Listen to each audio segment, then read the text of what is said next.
I'm Brad Coulter, and this is Looking Back. I rolled into Connersville in 1961. On a Saturday night in February 1971 across the United States, these words were heard by a television audience watching the syndicated show Hee-Haw. A 35-year-old country singer-songwriter sent the words of thanks out to the city that he had spent some time in 10 years earlier. Tom T. Hall was born in Olive Hill, Kentucky on May 25, 1936. Many Connersville families had moved north from this part of Kentucky during the war years of the 1940s to work in local factories. The eastern Kentucky area near Moorhead is still familiar to many locals. Tom grew up in the area, and many of his early experiences ended up in his later songwriting. He learned to pick a guitar very young and even had a band called the Kentucky Travelers before he entered the Army.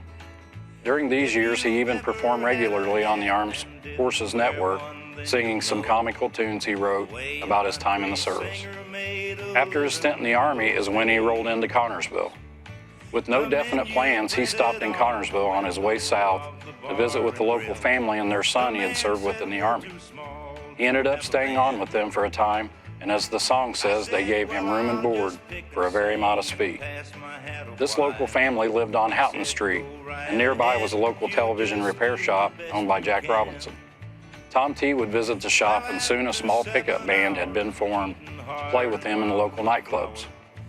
One local man remembers helping set up his equipment at Shorty's Tavern on 5th Street near the city parking lot. This is where it is believed that he passed a hat and made the $7.80 that he gave to a waitress that was going to have a baby, or so the song says. Not much more is known of his Connersville time other than he fished locally with Mitch Mitchum. He began playing in Richmond and a new Paris club called the Buckeye Gardens. Soon he was on his way south, and he ended up in Roanoke College and went to work part-time at a couple of West Virginia radio stations.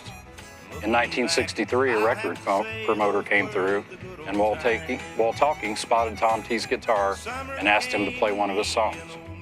After hearing several, he headed back to Nashville with some of Tom's original compositions to show around. In 1963, he had his first song recorded by Jimmy C. Newman and made it on the charts and reached number 9. On January 1st, 1964, he moved to Nashville. He spent a time writing songs for $50 a week and met a lot of connections and even performed here and there. Finally, in 1968 was his big break.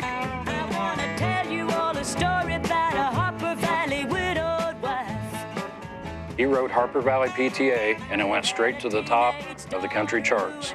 It won a Grammy and was Song of the Year. It was a song written about his Carter County, Kentucky hometown. Tom said he always changed the names to not offend anyone. Another Olive Hill character he wrote about was in the song The Year Clayton Delaney Died. I remember the year that Clayton Delaney died. The song was about a man named Lonnie Easterling. The Easterlings were a well-known Eastern Kentucky musical family. They lived on Clayton Hill. Over the next 20 years, Tom was a huge success.